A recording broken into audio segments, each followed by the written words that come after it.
Today we're gonna try out life hacks from the internet to see if they are good or if they are bullshit. Let's get right into it. The first one is to put a bit of saturation on everything in small amounts. I'm gonna try that out. I have this mixer track right here, which is called synth, and it's basically the chords, melody and sub all playing together.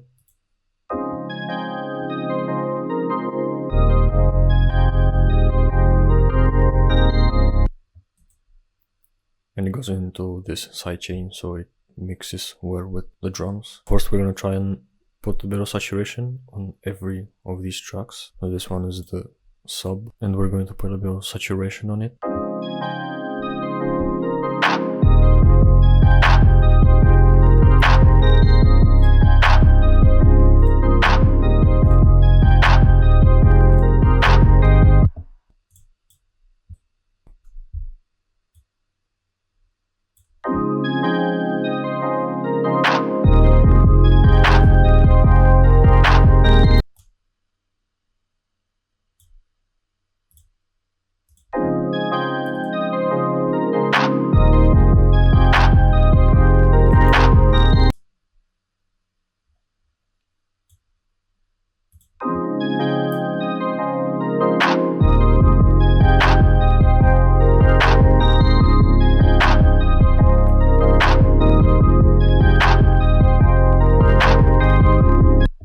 It does sound louder, but the sub was distorting, so I put the dry wet to 30%. Now it seems to be alright, just a bit louder, fuller. But the drums now are like completely engulfed by the sub and the melody and the chord, especially the kick. So maybe we could put a bit of saturation on them as well.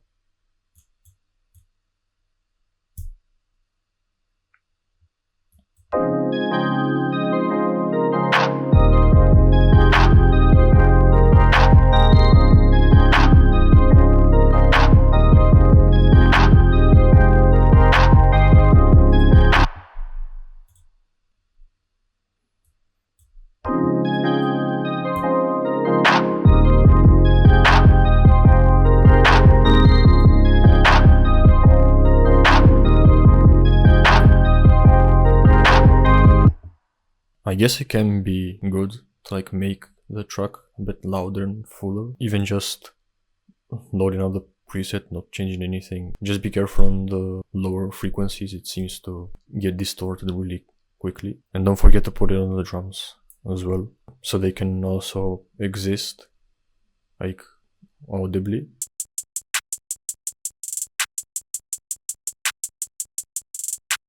The next life hack comes from a TikTok video.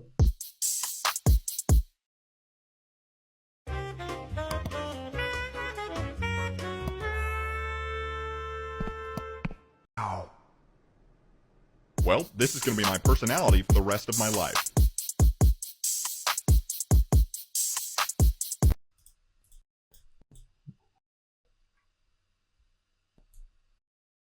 In the video it was 1 bar, here we have 4 bars, so let's see if that affects it in any way.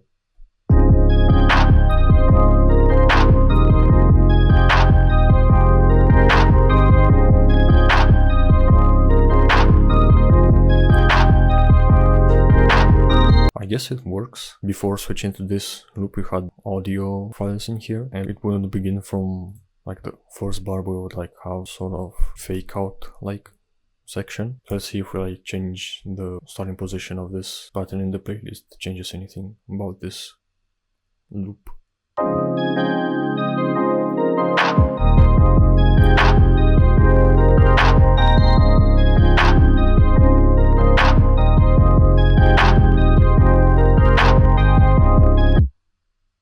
I guess it still works. Definitely check out this life hack. The next one is a classic when it comes to build-ups in EDM, and is to decrease the width of the master before the drop to make it seem louder than it actually is, without actually changing its volume.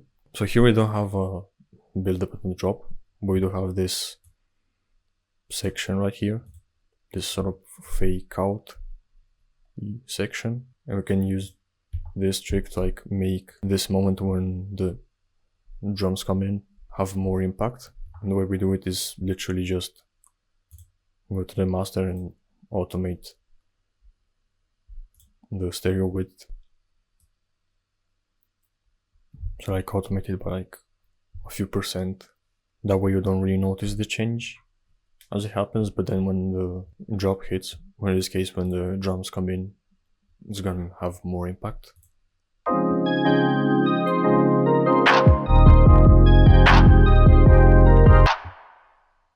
Okay, so you don't hear it as much in this particular case, but I can build ups and drops and like dubstep or even other electronic genres. It's actually commonly used tactic, like create a perception of a louder drop or a drop that hits harder. And I've definitely used this a lot in my songs. This is a really good one.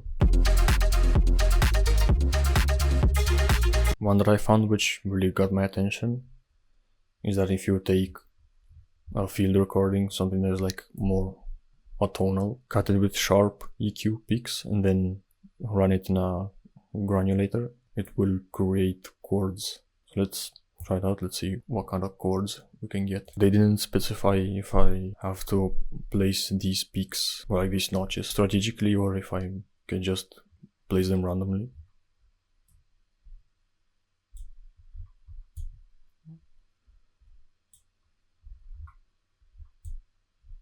But I'm gonna go with random.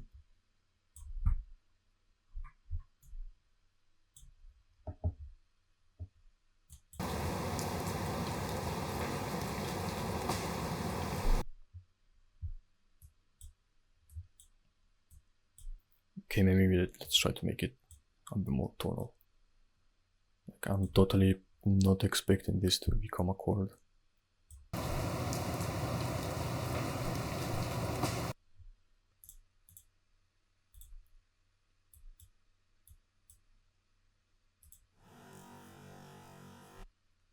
I'm using the Serum tool one because it's not sensitive to velocity, so I don't have to worry about pressing the key harder.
I don't know, it doesn't seem to be doing anything. So I call this bullshit.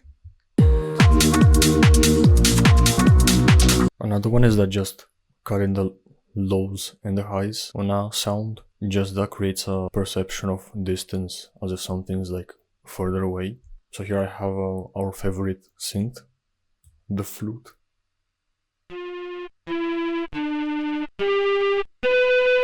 And we have our melody right here. So all we have to do for that is load an EQ and just cut the lows and the highs.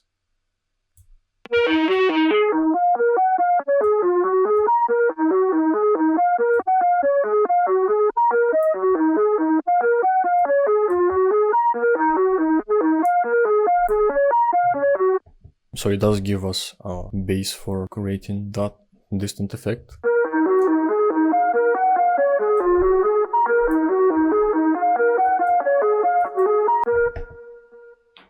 So we also give it a bit of the bouncing echo type of sound.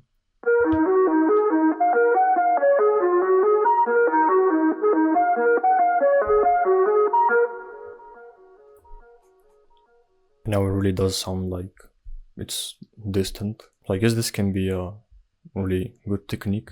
This can definitely create a base for that effect. On the topic of distance, someone said that to recreate the classic pre-digital era reverb, like from those physical reverb devices, pre-delay of 145 milliseconds gives a good impression. So let's try it out.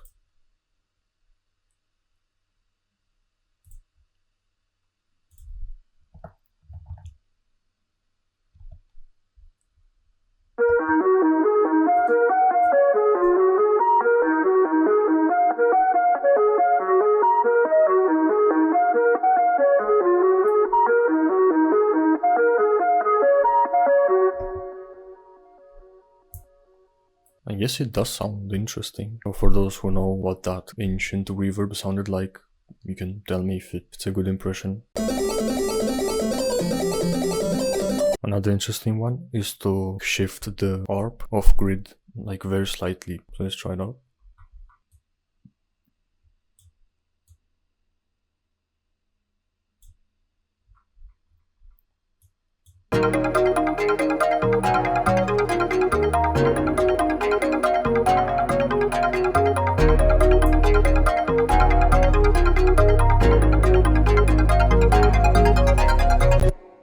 That's how kinda sounds interesting. Let's maybe try to shift it a bit more, like 1/8.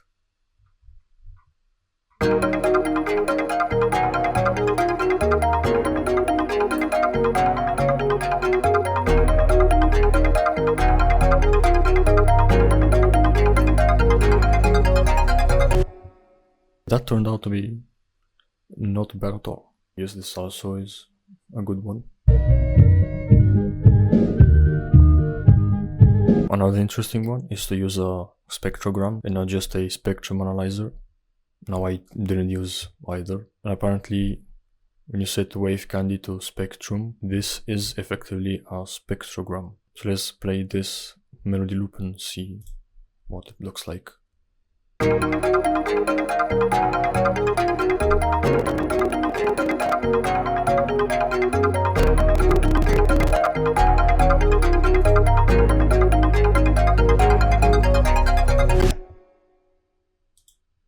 So I guess this is what it looks like. Look at the complexity on these melodies. This is where the sub comes in. To wrap this video up, I'm gonna give you the absolute best advice that I could find on the internet, which is to not get caught up in believing everything you read online, especially on places like Reddit or YouTube or TikTok even. And even some of the comments here. Does that mean you just wasted your time watching this video? Maybe.